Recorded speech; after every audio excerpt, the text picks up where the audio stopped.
Assalamualaikum warahmatullahi wabarakatuh. Alhamdulillahirabbil alamin. Kembali saya bisa hadir menemani pemirsa dimanapun Anda berada. Tentunya di program kesayangan kita Penyejuk Kolbu. Insya Allah membuat hati kita semakin sejuk. Dan pemirsa, tentunya pada hari ini saya sudah bersama dengan narasumber, tentunya dengan Kang Ude. Assalamualaikum. Waalaikumsalam warahmatullahi wabarakatuh. Siap ya, semangat. Semangat. Sehat, Aka? Sehat, alhamdulillah. Alhamdulillah. Ya, selalu sehat, selalu semangat ya. Itu merupakan hal yang sangat penting bagi kita udah ya. Karena betul, kalau sehat dan semangat membuat auranya keluar deh. Aura kasbon. Ya, tentunya kita tidak akan membahas aura ya. Udah aura yang lain ya. Mau menerawang aura mungkin. Tidak boleh. Iya, tidak boleh ya. Baik.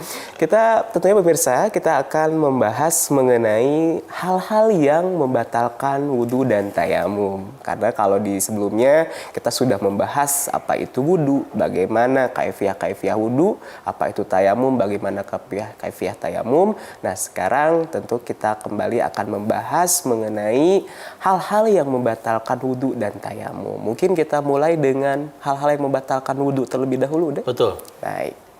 Baik, bismillahirrahmanirrahim. Alhamdulillahirabbil alamin wa bihi nasta'inu ala umuri dunya waddin.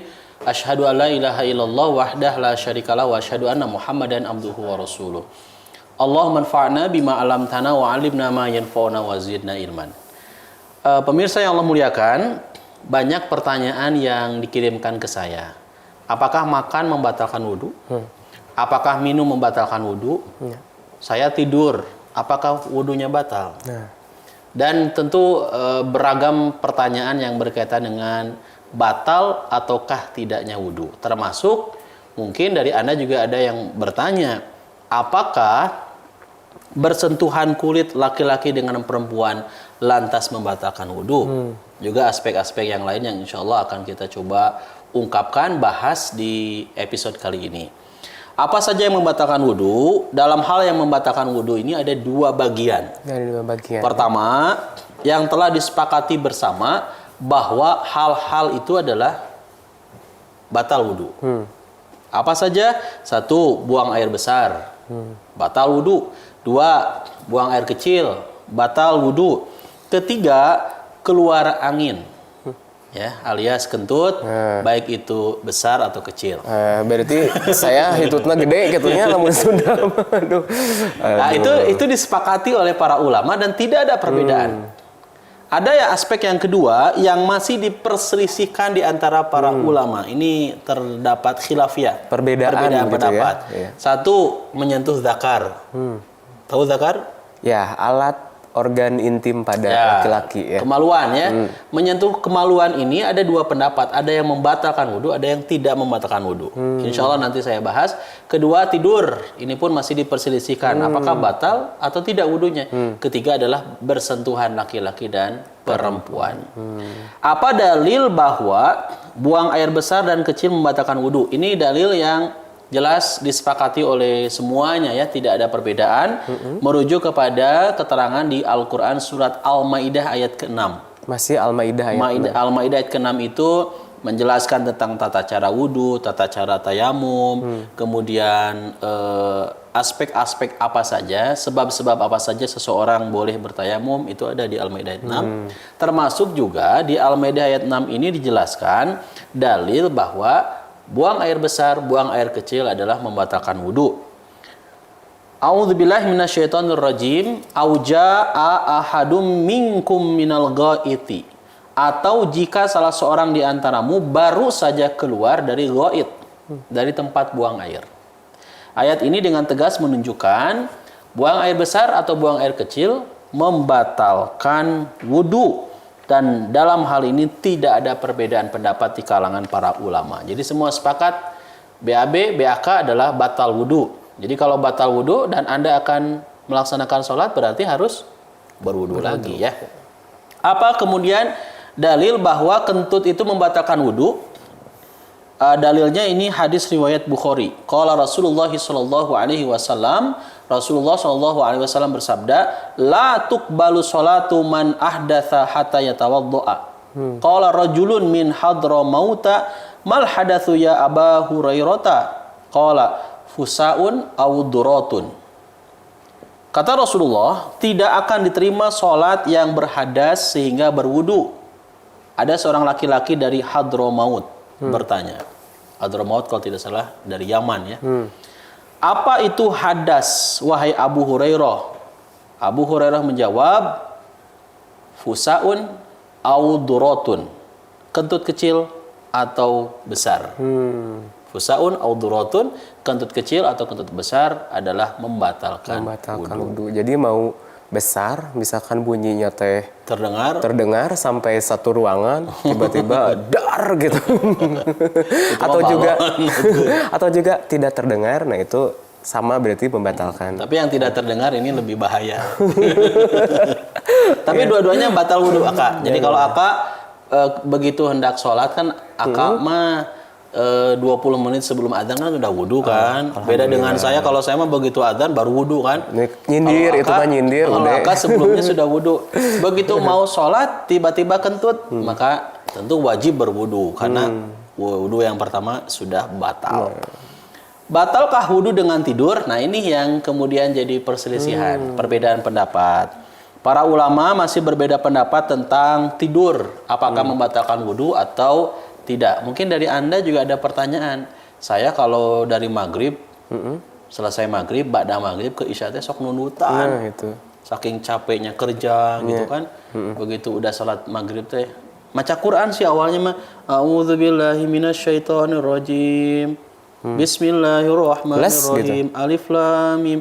Kesini demi kesini jadi semakin mengecil tulisannya, hurufnya. Ternyata dia ngantuk, ketiduran. Lantas begitu dia bangun, suara adzan sudah berkumandang. Isya ya, adzan Isya. Apakah berwudu kembali karena dianggap itu batal atau tidak berwudu langsung melaksanakan sholat Isya? Sebagian ulama berpendapat jika tidur yang lama-lama betul-betul tidur, maka ini membatalkan wudu. Tetapi jika tidurnya nggak lama, ringan, bahasa Inggrisnya adalah nundutan. Nundutan ya. Lelenggutan seperti kadang lagi Jumatan juga. Lelenggutan. Oh sering ya. Kalau saya nggak pernah ngantuk. Setiap Jumatan saya nggak pernah ngantuk karena jadi khotib. Jadi khotib. Kalau saya jadi jamaah gitu kan, let gitu kan. Makanya harus jadi khotib biar nggak nundutan. Ya. Amin doanya. Insya Allah. Nah, jadi kalau tidurnya ringan, ya tidurnya ringan, ini tidak membatalkan wudu. Ada lagi yang berpendapat jika tidur sambil duduk katanya tidak batal. Misalkan Aka, ya, apalagi kursinya kan sekarang kursinya enak gitu ya. Yang mahal-mahal tuh di toko-toko itu yang di bawahnya bisa ditarik selonjoran, itu kan bisa ditarik kakinya. Kemudian keenakan nih, pas duduk di sofa tersebut ketiduran. Nah ini ada yang berpendapat jika tidur sambil duduk tidak batal dan jika tidur sambil berbaring membatalkan wudu.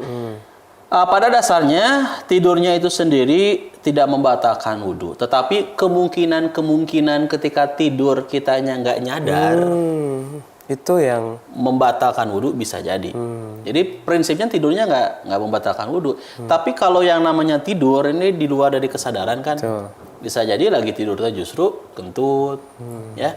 Kemudian Anda ragu-ragu itu ya, batal atau tidak batal. Nah, ketika keraguan-raguan itu muncul, maka tentu sebaiknya berwudu kembali. Daripada Anda sholat dalam keadaan ragu-ragu sampai dengan rakaat keopat Isya teh nggak fokus. Jadi lebih memikirkan adalah batal tidak batal.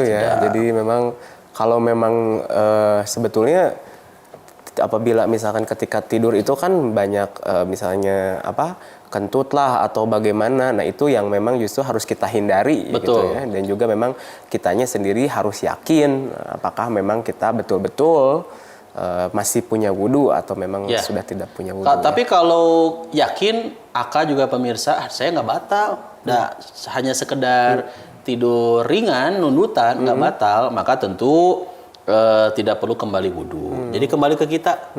Kalau kitanya yakin nggak batal, laksanakan. Kalau kalau bahasa Sunda mah istilahnya itu ngaleyep gitu, udah jadi sedikit gitu, gitu. Ya. Tapi ngelihat dugikeun ka sajam eta mah. Sama Aka ya. Jangan lihat saya ya. Ini berdasar juga Aka kaitan dengan hadis Nabi tidur kemudian tidak berwudu lagi, lantas langsung melaksanakan sholat. Hadisnya riwayat Muslim. Qala Anasun, Anas berkata, kana ashabu Rasulillah sallallahu alaihi wasallam yanamuna thumma yusalluna wa la yatawaddauna. Anas berkata, keadaan sahabat Rasulullah sallallahu alaihi wasallam yanamuna, sedang tidur. Sedang tidur. Ya, tidur. Thumma yusalluna, kemudian salat, wa la yatawaddauna, dan tidak melaksanakan wudu. Tidur, kemudian salat dan tidak berwudu.